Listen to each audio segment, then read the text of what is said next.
Hello, everyone. Welcome to another episode of Diary of a Professional. This is Ashley here. Lou. And then we have a lovely guest with us, Chantel, and we're going to tell you all about her. So let's get into our topic.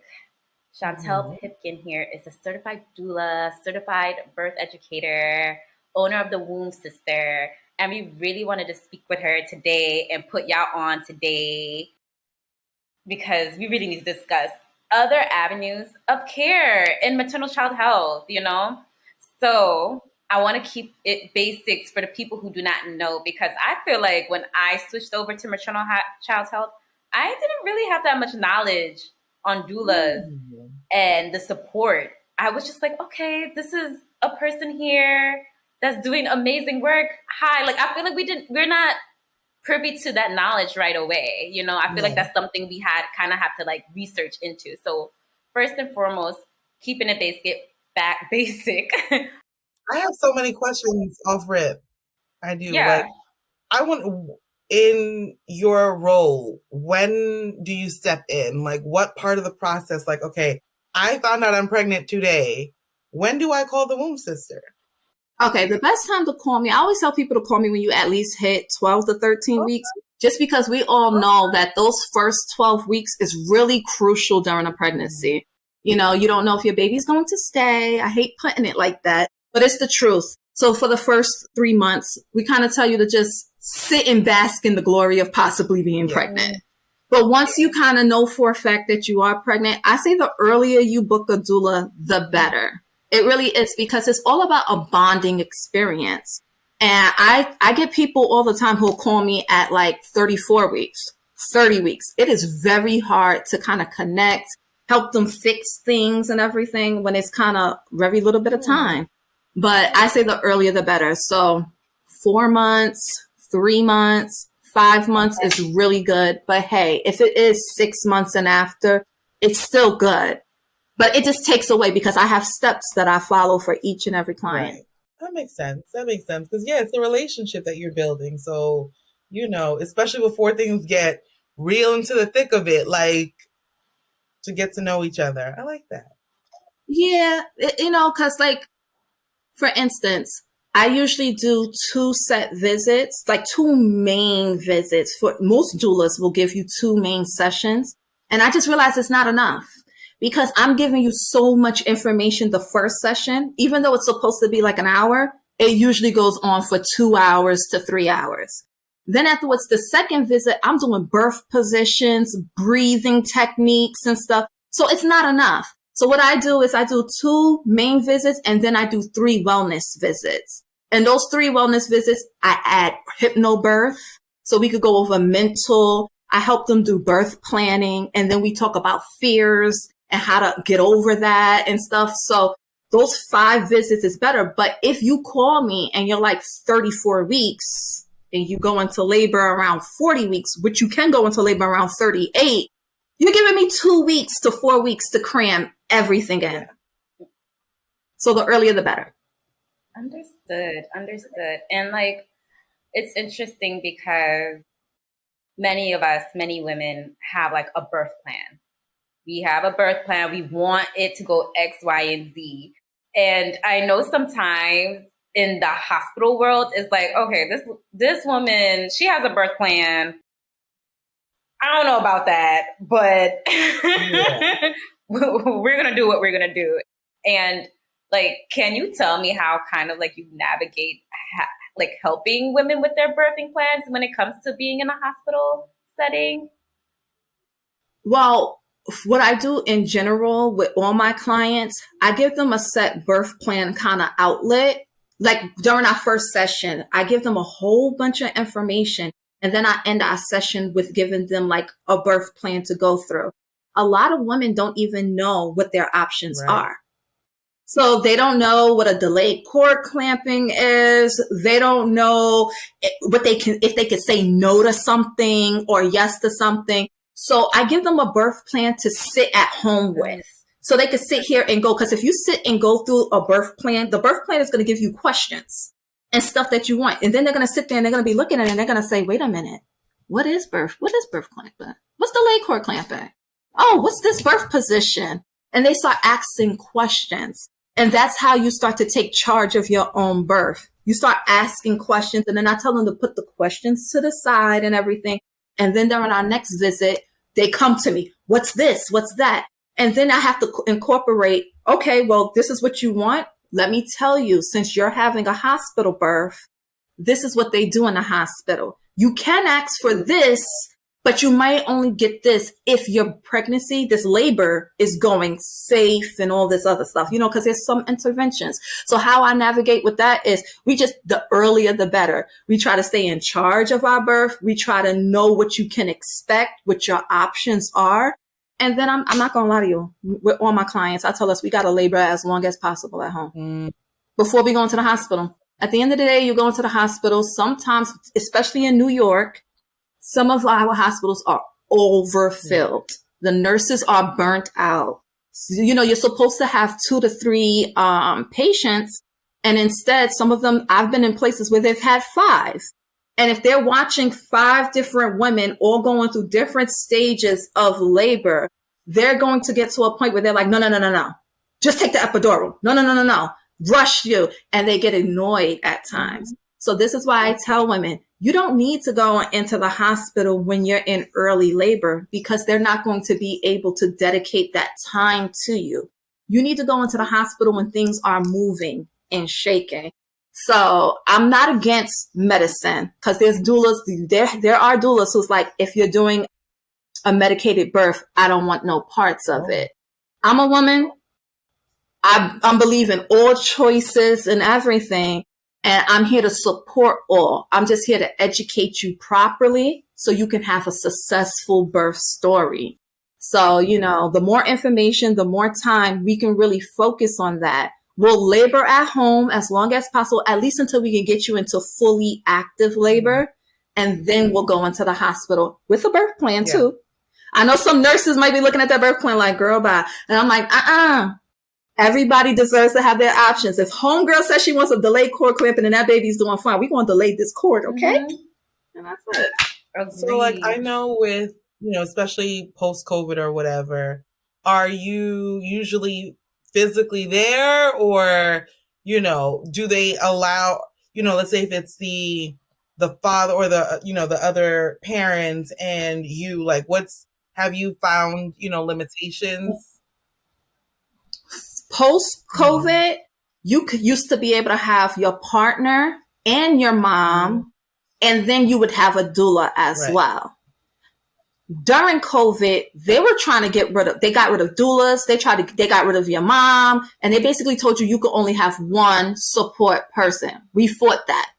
Now, today, you're allowed to have your spouse or support person. You know, we got to be politically correct with what we're saying. So your support person there, and that could be your husband, your partner, whoever, and it could be a parent. And they kind of consider doulas now to be kind of kind of close to hospital staff. So they don't count the doula as taking away.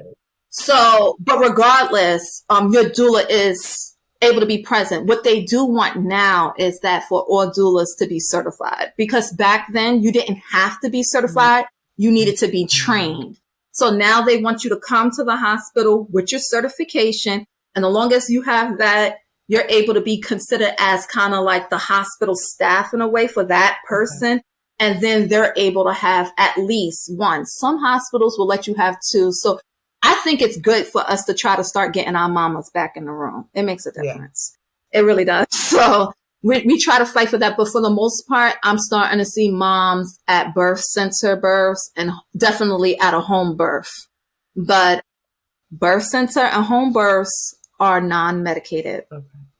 Really? So you got to really mentally be ready for that.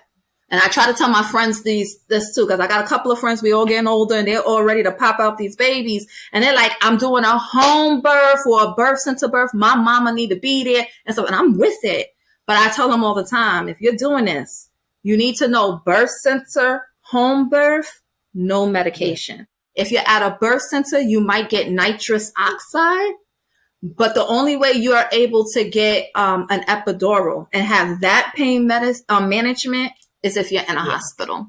And there's a big chance of your mom not being present for that one.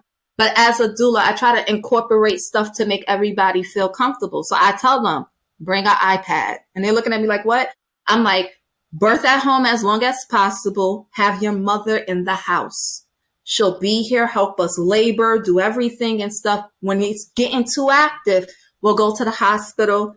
Then we'll turn on the iPad and your mom can watch. Mm-hmm. They do in the hospital tell you, though, during the pushing phase to turn the cameras off.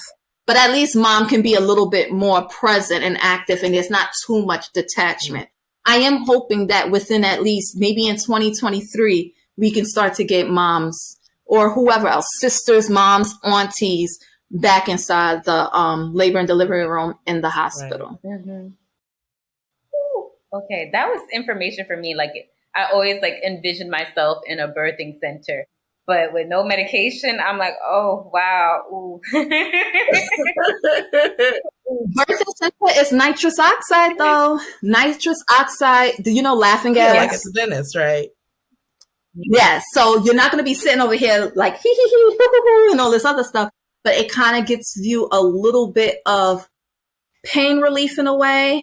You'll still feel that a contraction's coming on, but it helps you deal with the edge. So birth centers give you that as an option. Mm-hmm. But nope, it's natural, baby. And believe it or not, you can do it, but it's mental. Yeah. I can only assume these are options that are available for like healthy pregnancies without complication or any issue. Yes. Yes. So birth center births, and home births, you have to be healthy. You can't have high blood pressure. And the chance of you start going into labor, if they see meconium coming out, meconium is when your baby takes its first poop. So it would come out like your amniotic fluid would leak out in a color as in green. They would more so want to transfer you to a hospital because just in case the baby needs suctioning, they would want to have more doctors there for that. But as long as your pregnancy is healthy, not showing anything like placenta previa or anything like that, you should be able to birth in a birth center or have a home birth. But if you are a high-risk pregnancy, then yes, you would need to be in a hospital. Got it. And then just out of curiosity from your experience so far, if you have seen it or not, have you seen any differences in, especially with women of color, how they are treated for their laboring process in hospitals by any chance? Because we do have an increased risk of. Yes. So Black women are 3 times more likely to die during childbirth in the hospital opposed to our counterparts. A lot of it has to do with them feeling like we handle pain management differently from our counterparts. So a lot of times when women are saying, I'm in pain, this is hurting me, this doesn't feel right, sometimes they ignore it and they're just like, oh, this is normal. And they let it go. I would be lying to you if I haven't witnessed this. I am a Black doula. I'm a Black woman. I've given childbirth. I understand it. But also being that advocate in the hospital, standing next to these women, yes, I am. The tension that I feel, the person who can probably tell you this more so would be my boyfriend. He always hears the difference between how I personally feel when I'm going to a birth. If I'm going to a home birth, I sound a lot more relaxed, like, oh, we're doing this and this is happening. If I'm going to a birth center birth, oh, this is but it gets a little bit tense. This is, the energy. But if I'm going to a hospital birth, he hears me way more stressed. He hears me having to watch the monitors more. He hears me having to switch a position fast.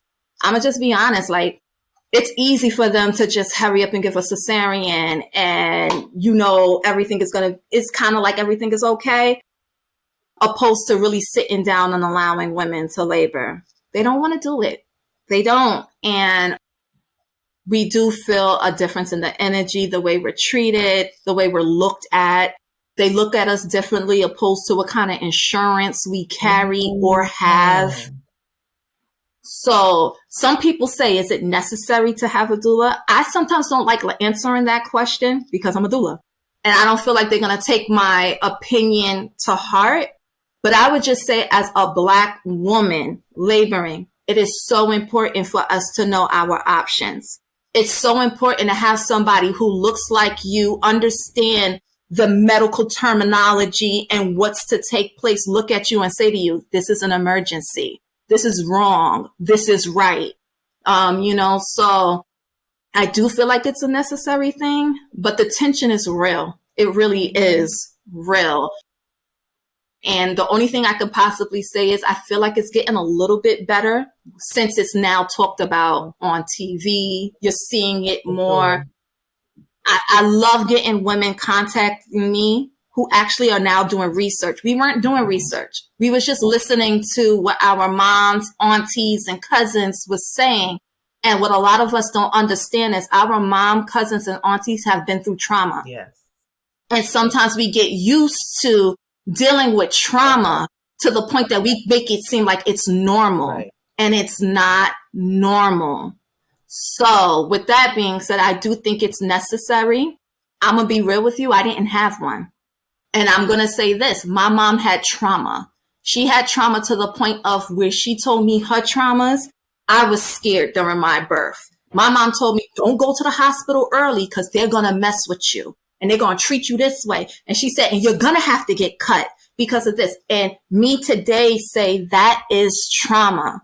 She didn't know her options at that time. She thought this was normal. And all my aunts think it's normal too because they went through trauma. So in order to stop it and change it, you have to educate yourself. You don't have to have a doula if you don't want to, but you need to be reading up on your births. You need to understand the process of birth. You need to understand how to find out what's a cesarean rate. And you need to be able to sit down and talk to your doctor. And even if you got a midwife, don't think just because you got a midwife, you're safe. You got to be able to talk to your midwife and vet them out too. I love how passionate you sound about everything that you're talking about, because in my mind, like a doula is kind of like your lawyer. Like, even if you're going for a parking ticket, why wouldn't you want someone who is knowledgeable in their field, who can advocate for you, who's not afraid to talk to those higher powers on your behalf, while you can just do what you need to do? Like, whatever your body's doing is stressful enough. Let someone else represent you. So what made you want to become a doula? Like, how did you get into this? Okay, that's crazy. So for me, my best friend, I'm growing up in Brooklyn. My best friend, we're in high school. She gets pregnant. So now she gets pregnant and everybody is shunning her. Her name is Tamika. She's okay with being her name known because she is the reason behind this. The stories came out so much. So as she went through this, you know, she was growing up in a Jamaican culture. Her family was shunning her like, no, you're not going to make our family look crazy. But she was having this baby. So I looked at her and I was like, girl, I'm your baby daddy. I got your back. We're good. The baby had to come out and I was there for the whole birth. And now I'm in this hospital and I'm so inquisitive. I'm like, what's going on? What's happening? And the doctor was like, I heard about you. What is wrong with you? You touching everything. And I'm like, I'm just so curious. I've never seen a baby come out. So she said, I said, what if I'm a doctor, miss? And she said, oh, really? Suit up. So I'm looking at her like, what? She said, suit up. She gave me a gown, all this other stuff. And now next thing you know, I'm helping her birth my godson. And after he came out, which it was amazing. After he came out, she was like, you know, I ran to the baby and she looked at me and she was like, no. You're a doctor. You gotta birth the placenta. I'm like, the placenta? Yep. So then I come out and I think she thought the placenta was going to completely turn me off. When the placenta came out, I was like, can I touch it? She didn't know I was a science nerd. So she was like, you want to touch it? I was like, yeah. And after that, she looked at me and she said, congratulations, you're a doctor. You should try to study obstetrics and gynecology. So I did. I went to college, CW Post Long Island University, studying biology, pre-med.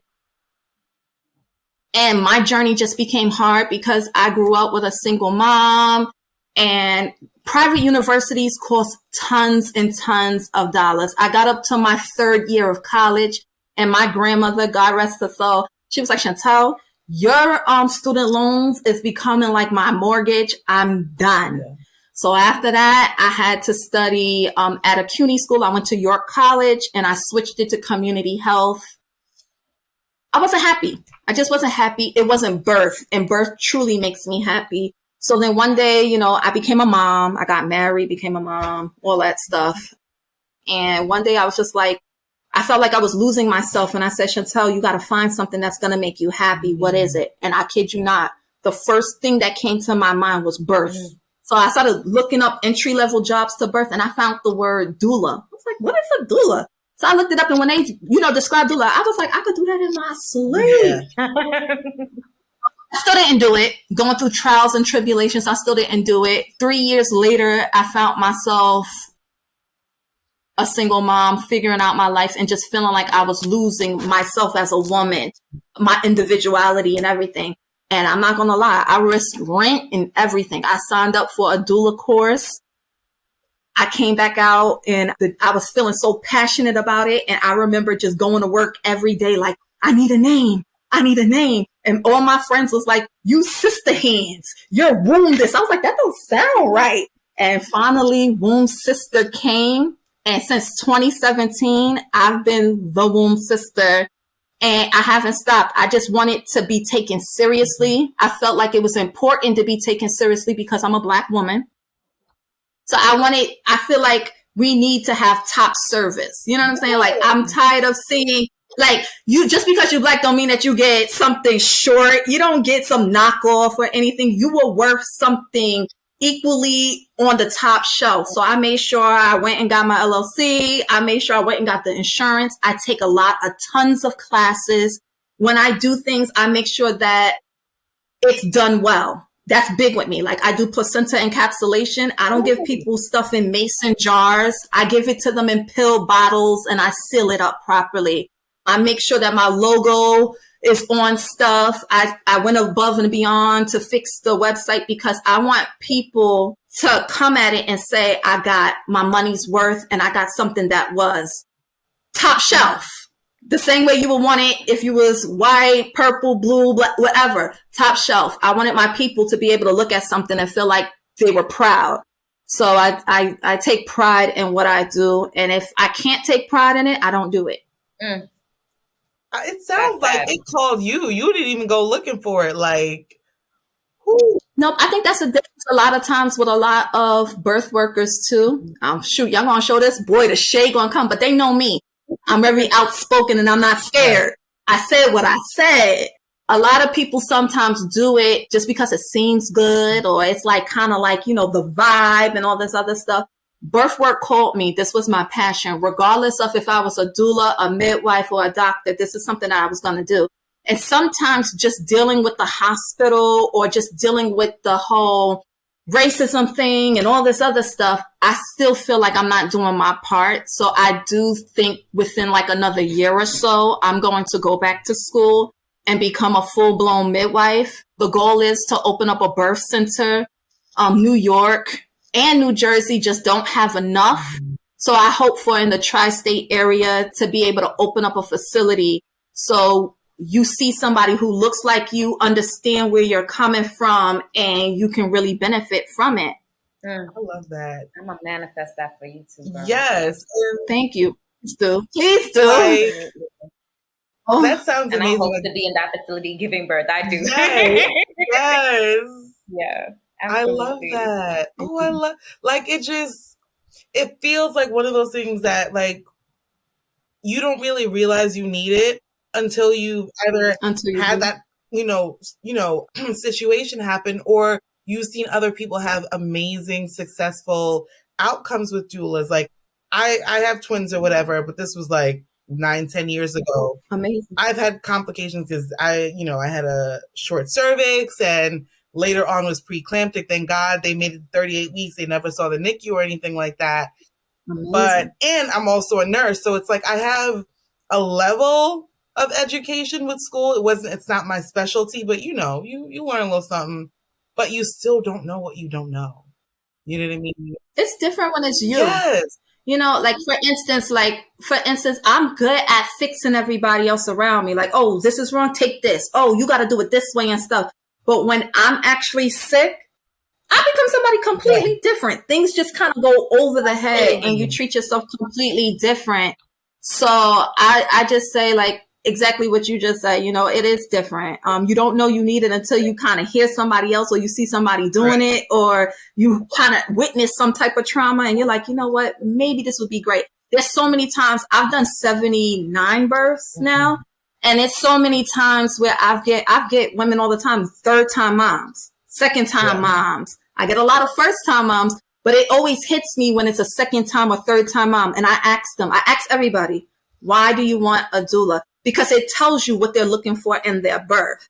And a lot of times if it's a second time mom or a third time mom, they're basically saying, I want to try to do it unmedicated. They told me I thought I couldn't, but I think I could.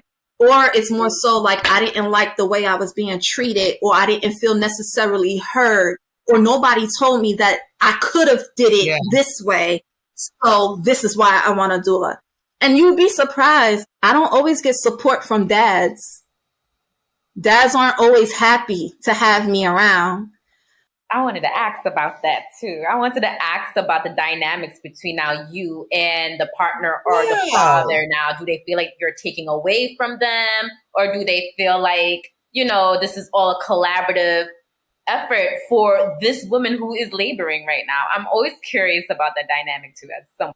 I get a lot of, I get some fathers who's like, thank God, because I'm scared of this and I don't want this and I want some help. And then I get fathers like, why you need a doula? Like, I'm all the doula you need. Why do you need a doula? And they'll be very cold and standoffish with me.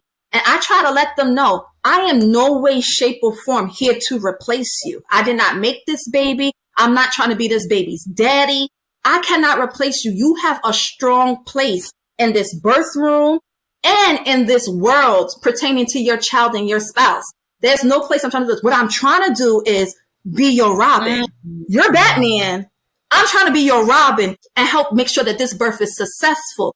And it's not until we're actually in the birth room where she's experiencing some type of pain and I come over and I say, okay, we're going to do this hip squeeze. Remember how I showed you? Do this. And then he sees that it's working and he's like, oh, thank you.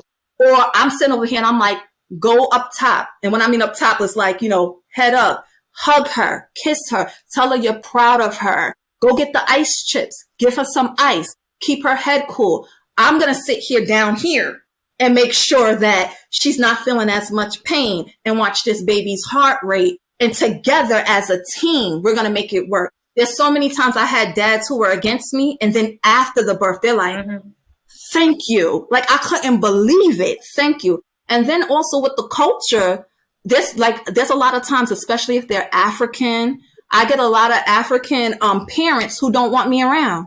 Like, they'll be like, a doula? What's a doula? Oh, no. And I'm never going to forget the day that I assisted this African woman and her mother was present. It was before the pandemic. And she was like, you're wasting your money and everything. And I'm never going to forget, after doing about 2 days of labor in a hospital and making sure that they were doing everything right to her daughter, she gave me a tip. She was like, I'm so sorry. And she tipped me like $200. And I was just like, what? Like, that's when you know you're doing it right.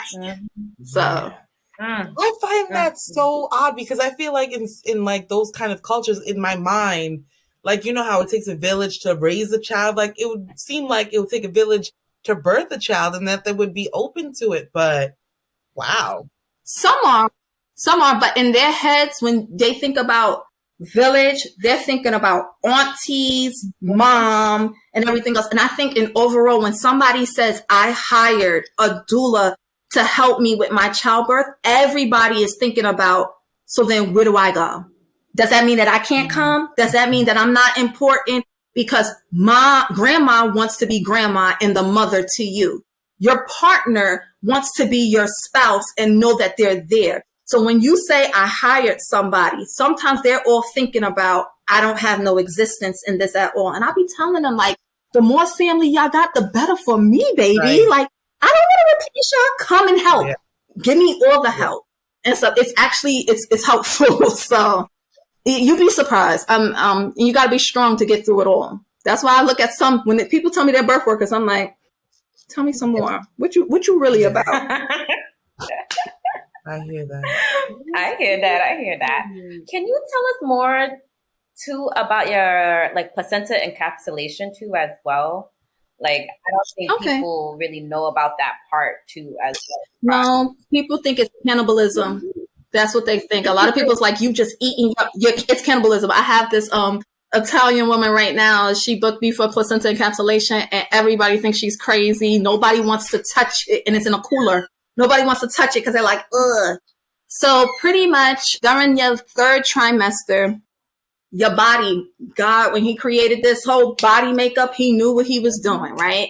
So towards the end of your pregnancy, your body already knows that it's starting to get ready for birth. It starts to push out hormones and stuff to cushion you for your birth. It gives you extra hormones and everything because it's like, you're going to go through this labor. You got to be able to make it. And for after, the thing that happens with it is a lot of those hormones is stationed inside of that placenta. Mm-hmm. So once you have your baby and then you expel your placenta, a lot of women starts to go through dips. You're going through dips, and sometimes they take it as postpartum depression, baby blues, and stuff like that, right? These dips is because your iron levels are low. You lose a good amount of blood. So it's always good during your pregnancy to try to keep your iron levels extremely high. But you go through these dips, and your brain is not going to give you no more of these hormones for a good 3 months, because your brain is like, no, sis, I already pumped about 3 months worth of these hormones for you. So not until another 3 months, you're not getting these hormones. So a lot of women are now deciding to encapsulate. What is encapsulate? You take your placenta, it is cleaned, it is dehydrated, and then afterward it's grinded up into a powder and put back in capsules so you can digest it. In other cultures, they may cook it. It looks like liver. Yeah. It might taste like liver too, but some people may eat it. You might find it in Philippine culture. They're more so Asian cultures. They're more so have that where they usually consume it. But yeah, you grind it up into a powder and you put them in capsules. I give options to also add stuff like sea moss powder because, 97% of your minerals, you can also add that to it. Sometimes I might add moringa to it just for energy and antioxidants. Or I add vitamin C because vitamin C helps you avoid your iron. The thing that I do think that is beneficial about placenta encapsulation is when it comes to iron, your body is different. Some people can absorb synthetic iron and sometimes it will not. So some people should opt for plant-based iron. And then again, you might not have the ability to still absorb that. Like I'm anemic, chronically anemic. And when they used to give me iron pills, I'll just expel that. I wouldn't absorb it. In order for me to really absorb iron, it either has to be plant-based or I have to go inside of a center and get an infusion. But when it's it's your blood, your body made this is your DNA. So it is going to absorb that better than it would absorb a synthetic iron pill. It works for some, but I try to tell people if you are already experiencing depression, it is not here to heal it's not here to heal something that was past. You know what I'm saying? If you're already going through pure postpartum depression, taking your placenta pills is just not going to heal that. It's really here more so to bring up your energy levels, and that may help with baby blues.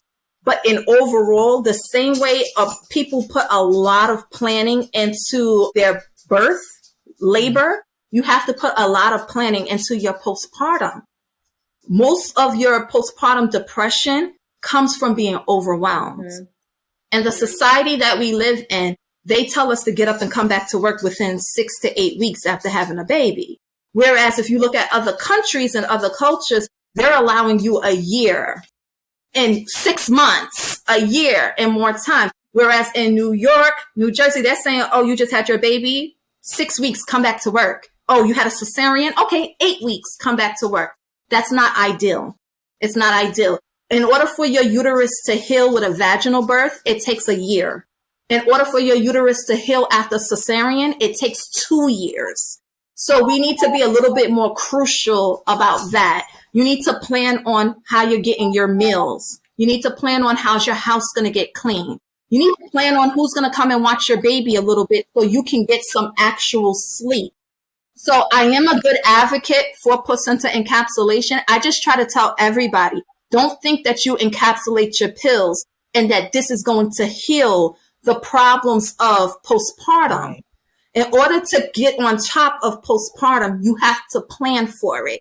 And that means meal prepping, having people to help watch your baby so you can actively sleep, and having the village, that support system. And if you don't set it up for that, you will experience overwhelm, which can turn into baby blues or postpartum depression. Mm-hmm. Mm-hmm. Speak on it, which is so true. And I think that's another thing that many women don't speak about, the baby blues, the postpartum depression as well, and trying to have that village support after the birth, in itself. Yeah, it's a cushion. Placenta encapsulation is a cushion, but it's not for everybody. And overall, like people who usually don't want to encapsulate, there is also something else that some people do. It's called the burial of the placenta. I don't know. You'll see that sometimes like in African cultures, believe it or not, in the Jewish culture as well.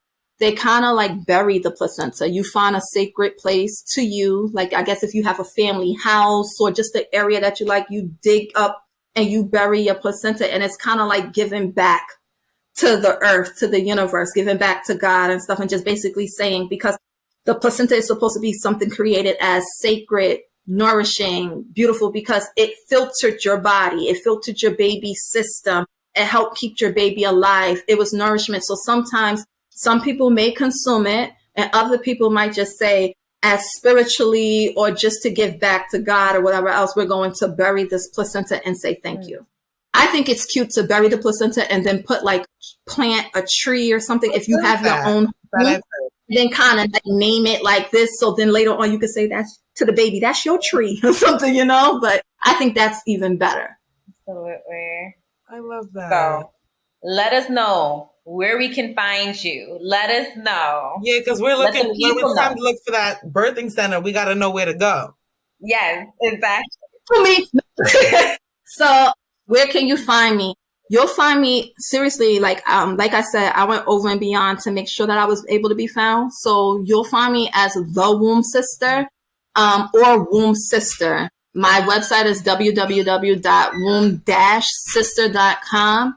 If you go on Instagram and you put in Womb Sister or The Womb Sister, my whole logo comes up. If you Google me and you put in Chantel C. Pipkin, or The Womb Sister, I come up. I'm on a lot of doula apps. So if people are searching for doulas, that happens. And then I was even I took it above. Not only did I make sure that Google has me on there, I'm on Yelp as well. And then I make sure that I hashtag the hell out of my name. So hashtag The Womb Sister, hashtag Womb Sister, hashtag Womb Sister Baby. I usually do stuff like Black doulas in New Jersey, Black doulas in New York, just because I kind of try to think about what the new mom might be thinking to do. So I am The Womb Sister on Facebook or Womb Sister on Facebook and IG. And then I have my website, and then I'm on Google, Yelp as well, and a whole bunch of doula search engines. We're going to make it easy for y'all. We'll just tag her at the bottom. Can't miss it. Thank you. Exactly. So everyone, I hope you guys enjoyed. I hope you guys found it informative. Please reach out to the Womb Sister as well. Thank you, Chantel, for joining us today. Thank you for having me. And everyone, subscribe, comment, everything. Till next time. Yes. Bye. Cheers.